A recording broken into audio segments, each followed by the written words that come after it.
Nananatili sa mga evacuation center ang daan-daang pamilyang apektado ng pagbaha sa ilang lugar sa Iloilo City. Update tayo sa unang balita live ni Kim Salinas ng GMA Regional TV. Kim? Igan, humupa na ang tubig baha sa maraming lugar sa lungsod at probinsya ng Iloilo pero maraming residente pa rin ang nananatiling alerto dahil sa panakanakang ulan. Napilitang lumusong sa baha ang ilang residente malapit sa pangpang ng Dungon Creek sa Kalubihan, Haro, Iloilo City dahil sa taas ng baha. Gapan kami kung magtaas na gidman, evacuate kami pero ginasure namang mga gamit ara sa babaw. May ilan namang pamilya na isinailalim sa preemptive evacuation.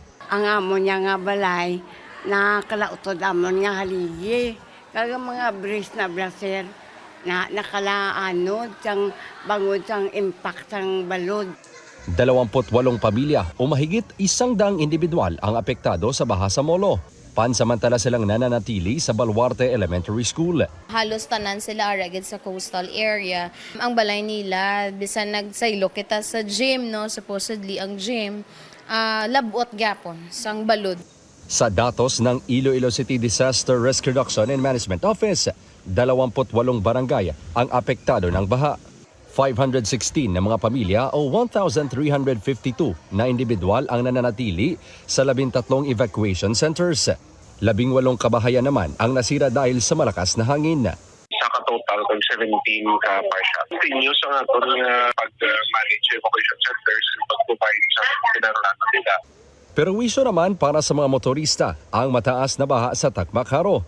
Ang tubig umapaw mula sa sapa. Kadugay nga mag-subside ang tubig kung nagba man kay tungod sa kuanlalanit blagahalin ang tubig. Sa bayan ng Leganes, Iloilo, nagresulta ng mabigat na daloy na trapiko ang baha sa kalsada. Ang Leganes Central Elementary School, pinasok rin ng baha.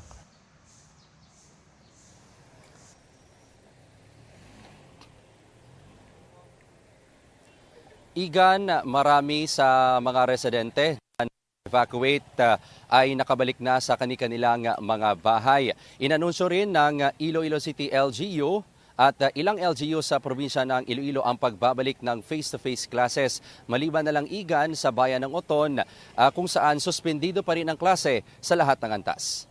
Igan? Maraming salamat Kim Salinas ng GMA Regional TV.